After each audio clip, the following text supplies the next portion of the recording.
Persuadée. Marie Montpetit. Une des questions qui revient régulièrement de nos auditeurs et en alimentation, c'est la question de c'est quoi la différence entre une allergie puis une intolérance? Je suis sûre que vous avez déjà aussi entendu ça dans votre entourage quand quelqu'un dit « Ah, je suis allergique à ça » ou « Je suis intolérant ». C'est quoi exactement la différence? On en discute avec Isabelle Huot, qui est docteur en nutrition. Salut Isabelle. Allô Marie, ben oui, j'avais envie d'adresser cette question-là parce que ça revient toujours. Puis d'ailleurs, la belle gang de recherchistes de Cube, c'est une des questions qui a été soulevée là dans les dernières semaines. Là. Mm-hmm. Comment on fait? C'est ça, tu sais, moi, je veux dire, pour ça, je pense que tout le monde a fini par avoir cette discussion-là avec quelqu'un de ton entourage qui, tu sais, qui vient manger à la maison ou qui dit qu'il se sent pas bien ou je sais pas trop, puis qui dit, ah, ben là, je suis allergique à telle chose. Tu dis, OK, t'es allergique dans le sens de s'il y en a en contact ou si j'en cuisine, je veux dire, tu fais un choc anaphylactique, tu décèdes ou on rentre à l'urgence ou c'est une intolérance, Ben faut voilà. juste pas que t'en manges, tu sais. Donc, la nuance est quand même assez importante aussi, mais des fois, même les gens ne savent pas nécessairement où on confond les deux termes. Là. On confond les deux. L'allergie, c'est des symptômes souvent beaucoup plus sévères qui impliquent le système immunitaire. Tu parlais de choc anaphylactique. Moi, je suis mortellement allergique. Depuis toute jeune, moi, très jeune, j'avais environ 10 allergies. La plupart sont disparues parce qu'on voit très bien dans l'allergie une grande prévalence chez les enfants. On parle de 6 à 8 % des enfants qui ont une allergie alimentaire. La plupart vont disparaître vers l'âge de 6-7 ans. Les plus sévères, souvent poissons, mollusques, crustacés, arachides, vont perdurer. Donc, moi, il me reste des 10 allergies que j'avais plus jeune. Il me reste uniquement celles aux poissons, mais j'ai encore besoin de mon épipène en tout temps parce que c'est une réaction qui est très, très, très sévère qui implique le système immunitaire. Une intolérance, le système immunitaire n'est pas impliqué. Donc, il n'y a pas de médiateurs chimiques qui sont libérés qui causent l'inflammation. Souvent, l'allergie, l'autre distinction, c'est que ça prend une toute petite quantité. Moi, une bouchée de poisson mangée parce que, bon, il y a eu soit dans un buffet une contamination, je réagis très sévèrement, très rapidement. C'est la même chose pour les enfants à l'école. Une petite trace d'arachide, des fois un bureau qui est mal nettoyé. On a tous vu, il y a eu des décès. On a eu des décès suite à l'ingestion d'une quantité très minime d'allergènes, alors qu'une intolérance, c'est une relation de dose-effet. Donc, ça prend souvent une plus grande quantité de l'aliment problématique. Puis l'allergie aussi, c'est souvent on réagit à une protéine, alors que l'intolérance, on va souvent réagir à des sucres ou des glucides. Je pense à l'intolérance au lactose, c'est un sucre. Les fructanes dans le blé, c'est aussi des glucides. Alors que l'allergie, on réagit à une fraction protéique. Donc, il y a à peu près 2 à 4 % des adultes qui ont des allergies alimentaires, 6 à 8 % des enfants. Puis, il y a 10 allergènes prioritaires pour Santé Canada qui causent 90 % des réactions allergiques. Donc, on a le lait, le blé, souvent qui vont disparaître. Ça touche souvent plus les enfants. Le poisson, les mollusques, crustacés, le soya, la moutarde qui vient d'arriver également comme allergène. Et il y a une centaine d'allergies alimentaires, mais c'est vraiment ces 10-là là, qui sont les plus problématiques. J'ai oublié le sésame également. Puis qu'est-ce qui distingue, mettons, au niveau des symptômes, là, comment quelqu'un, bon, tu sais, l'idée, c'est pas non plus de s'auto-diagnostiquer, là, mais comment on peut savoir si c'est une allergie ou si c'est une intolérance? J'imagine que les symptômes sont pas du tout les mêmes. Mm-hmm.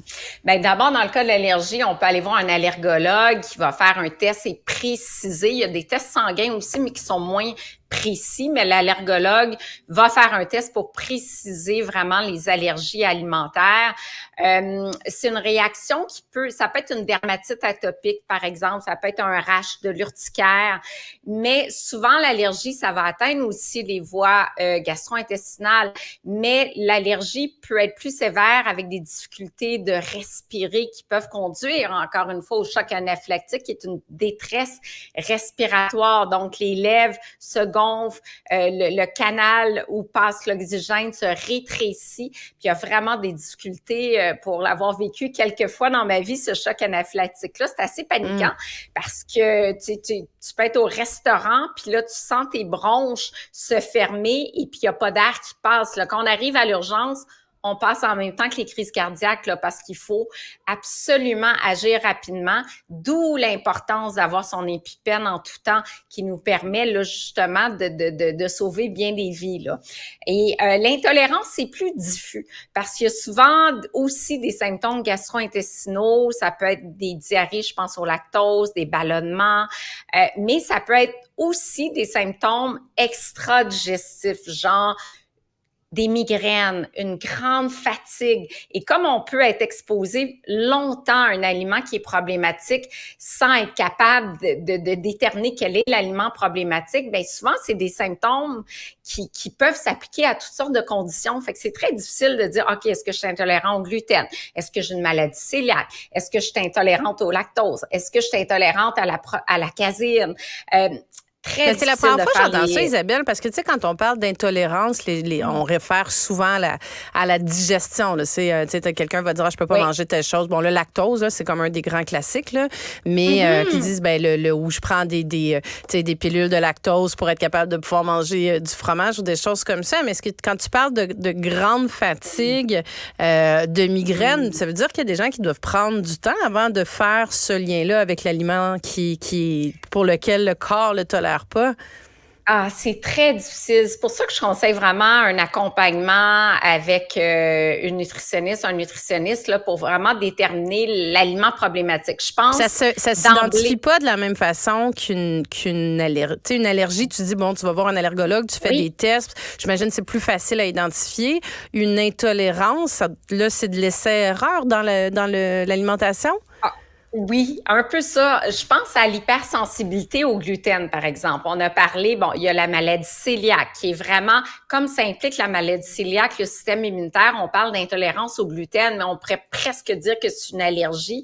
On peut faire une biopsie intestinale pour vraiment voir que le gluten crée énormément d'inflammation dans l'intestin. Donc, ça peut toucher 1% de la population. Mais il y a également 3 à 6% qui ont une hypersensibilité non cœliaque au gluten. Donc, l'intestin, il n'y a pas d'inflammation. Si on fait une biopsie, tout est beau. Par contre, il y a de la fatigue récurrente, il y a différentes problématiques, il y a des troubles intestinaux, mais extra-intestinaux aussi. Et ça, honnêtement, c'est vraiment difficile parce que la personne va réagir au gluten, mais il n'y a pas confirmation de maladie cœliaque. Donc, ce qu'on fait, c'est qu'on fait un accompagnement. On fait un journal alimentaire, un journal de bord. Ce que je mange, comment je me sens. Et là, on peut dire, OK, je retire le gluten pendant 3 semaines. Quel est l'impact sur mes symptômes? Quel est l'impact sur ma fatigue? Mais il faut l'écrire parce que si on l'écrit pas, c'est très difficile de dire, me semble que je me sens mieux. Il faut écrire quel est mon niveau de fatigue sur 10 aujourd'hui? Quels sont mes ballonnements aujourd'hui? Puis il faut pas tout retirer en même temps. Par exemple, ça, c'est l'erreur de plein de gens. Bon, je pense que je tolère pas le lait puis je tolère pas le blé. Fait qu'on enlève les deux d'emblée, mais là, on sait plus c'est lequel qui est problématique, je me sens mieux. Donc, on peut l'enlever un à la fois pour vraiment voir si ça fait une différence. Et le plus difficile, c'est les symptômes qui sont pas digestifs, comme tu dis, parce que des migraines, on a toutes mal à la tête de temps en temps. Donc, la fatigue, on est toutes fatiguées de temps en temps. Là, parfois, on est plus fatigué, mais on associe ça à plus de travail. C'est pour ça que je te posais la question, parce que, tu sais, je dis, c'est pas le premier réflexe qu'on a de se dire, moi, tu sais, je suis bien fatiguée, ça fait quelques semaines que je traîne ça. Le premier réflexe, c'est pas de se dire, c'est pas de se dire, le problème, c'est ce que je mange. Ou si tu dis ça, ça va être peut-être, je mange pas assez de vitamines, ou je mange pas assez de fer, ou je mange pas. Mais mon premier réflexe, c'est vraiment pas de me dire, je mange quelque chose qui va causer ça. Exact. Quelqu'un qui vient nous voir en clinique, qui me dit, je suis fatiguée, on fait un bilan sanguin, on prescrit bien ça par le médecin, mais là, on vérifie la B12, l'anémie, le fer. Est-ce qu'il y a une carence nutritionnelle? On évalue le journal alimentaire. Ensuite, si on corrige tout ça ou s'il n'y a rien à corriger, qu'il y a encore une fatigue qui est récurrente, bien là, on continue, on poursuit. Est-ce qu'on soupçonne le gluten? Là, on va référer un gastro-entérologue. Et sinon, si on trouve rien, c'est là où on commence à creuser davantage. Mais ça peut être aussi une dysbiose, donc une altération du microbiote, on l'a abordé souvent, qui peut causer des problèmes digestifs. Donc, c'est très difficile, en fait, de vraiment mettre la lumière sur le problème quand c'est une intolérance. Puis je dirais qu'il y a beaucoup de cas aussi où c'est l'effet « Ah, je pense que je digère pas le gluten ». Mais dans les faits, c'est les fructanes, qui est un glucide dans le blé qui cause des ballonnements. Donc, souvent, on accuse à tort le gluten. « Ah, moi, le gluten, j'en mange pas, je le tolère pas, je ballonne ». Mais non, c'est les glucides. Le gluten, c'est une protéine. Donc, il y a énormément de confusion. Je dirais aussi, Marie, il y a une grande mode sur « Ah, moi, je mange pas ça, ça me va pas le gluten, ça me va pas les produits laitiers. » Et puis, on s'entend que les entreprises sont embarquées là-dedans aussi, là, avec tous les produits sans lactose, les fromages sans lactose, les produits sans gluten aussi. Là, je veux dire, les tablettes sont pleines de ces produits-là. Mais tu sais, dans le cas du lait, justement, là, Isabelle, est-ce que c'est une allergie ou c'est une intolérance? Puis est-ce que c'est à ce point-là présent ou c'est un autodiagnostic? Ben, je dirais l'allergie au lait, elle est très fréquente chez les enfants, souvent vers l'âge de 2-3 ans. Souvent, l'allergie au lait va disparaître. Plus tard, l'intolérance au lactose, 16% de la population. Déficience en lactase, qui est l'enzyme qui va scinder le lactose, qui est une molécule de 2 sucres. Donc, oui, il y en a de l'intolérance au lactose, mais il y en a du lait sans lactose sur le marché. Mais souvent, les gens vont continuer à réagir. Et à ce moment-là, on peut soupçonner une intolérance à la caséine, qui est un type de protéine dans le lait. Et ça, c'est vraiment récent comme littérature parce que il y a des gens qui vont réagir à la caséine. Ça va créer de l'inflammation et plutôt de la constipation, alors que le lactose va causer plus de la diarrhée. Et en Australie, en Nouvelle-Zélande, il y a une grande tendance vers le lait qu'on appelle le lait A2, qui vient d'arriver sur le marché canadien. Parce que la caséine problématique, c'est la caséine A1 qui va élever un marqueur inflammatoire en circulation. Et c'est tout nouveau comme littérature, mais chose certaine, il y a des gens qui réagissent mieux au lait A2 sur le marché. Il y en a très peu pour le moment au Québec.